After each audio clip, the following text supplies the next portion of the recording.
Welcome to Saturday's Warrior, the channel where we talk all things BYU, Big 12, conference realignment, all that good stuff. But today we are focused on BYU. What a whirlwind of emotions we've had today. The day started out with the dreaded news that we were all expecting, that Colin Chandler, who is Pope's guy through and through, was asking to be released from his national letter of intent so that he could commit to Kentucky. And a lot of people feeling very betrayed by Pope. I mean, it makes sense. He's a great player.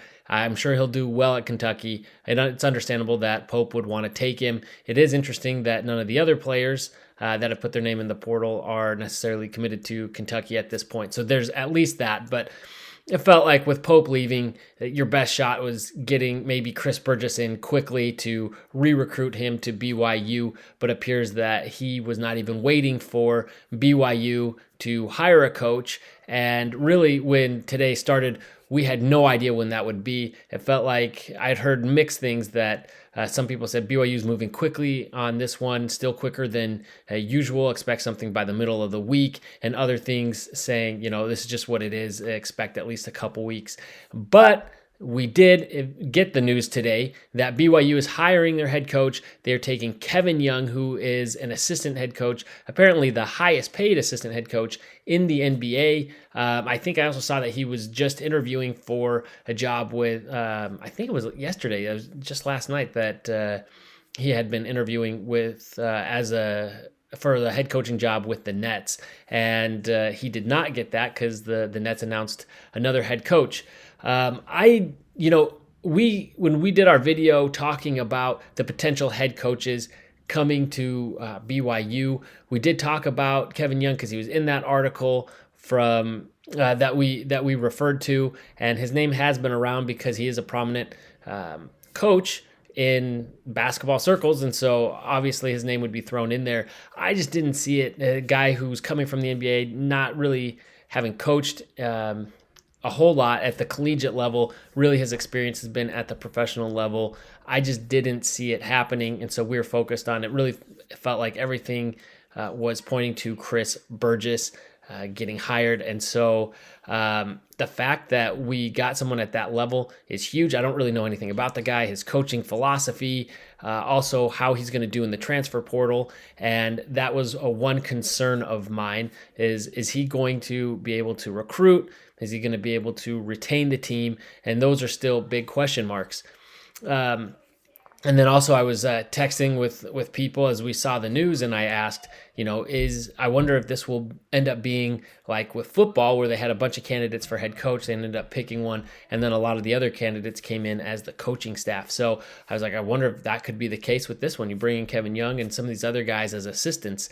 And then if I would realize, if I had just read to the end of the article, and let's see if I can pull it up here quickly. It says Young will remain with the Suns throughout the NBA playoffs, but will immediately begin recruiting efforts at BYU. Okay, well, it's good to start recruiting, but not great that he's with the Suns. I guess it's possible they lose in the play-in rounds, and then he can be off to BYU. So I guess root against the Suns if you want to see him go full-time in on the with BYU and getting this team put together. But it says that he'll also be assembling his coaching staff, which could reportedly include UNLV's Barrett Peary and Utah's Chris Burgess. So if he's really able to pull in those guys, the two other top candidates after Mark Madsen pulled his name out of the ring, that if he could bring those in as assistants, then that's great. And also from what I've seen is that this is a $30 million deal over 7 years. So that shows some real commitment from Kevin Young, that he wants to be there for the long haul. And way to go on BYU for being able to get the money to pay for that. I have a sneaky suspicion Ryan Smith may have had something to do with that.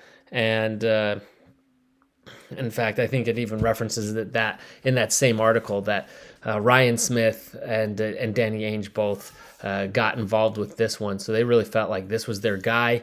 And apparently he's the only one that interviewed for the job. So, Tom Holmoe, they narrowed in on the guy that they wanted. They went in and got him. So that is huge. I'm really excited because I think there's a lot of potential there. I still think next year is going to be rough. It's too bad. There's already a few guys in the transfer portal. They may, want to stay, and he may be able to get them to stay.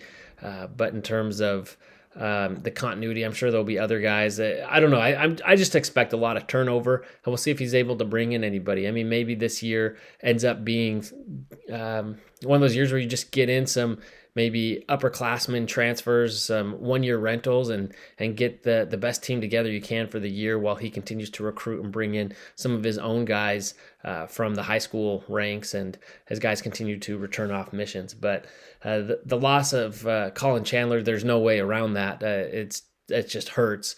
The depth, definitely, already having lost Marcus Adams. So hopefully we can retain these other guys. Richie Saunders, for me, is at the top of that list, but obviously downhaul. And Malik Cleveland. I mean, 3 of my favorite players from BYU are all in the transfer portal. I'm just glad it's not more guys, although they still have time.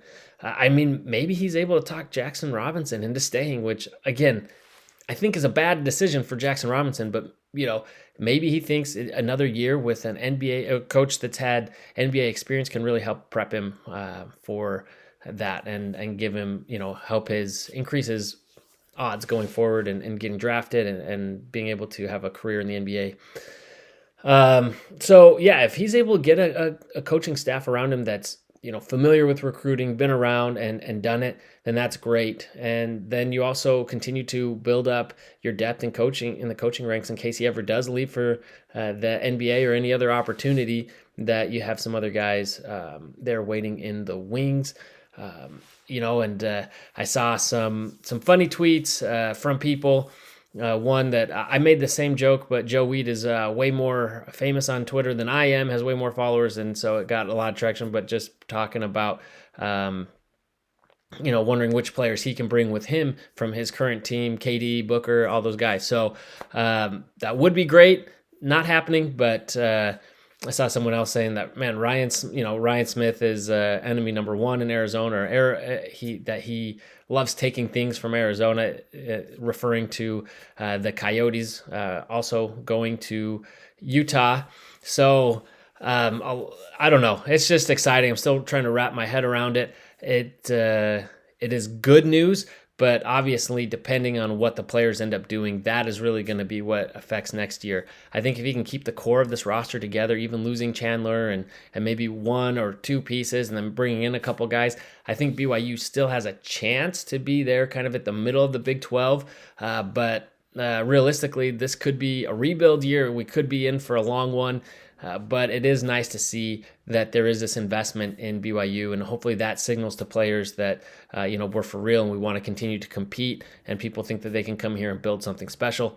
And I say here loosely because while it may be in the picture behind me, I am far away from Provo across the country. So anyway, let me know what you think about this hire. Do you think it should have been someone else? Do you think he'll be a good coach? What do you expect to see from him? And will he be able to retain the players and recruit and bring in some new top talent?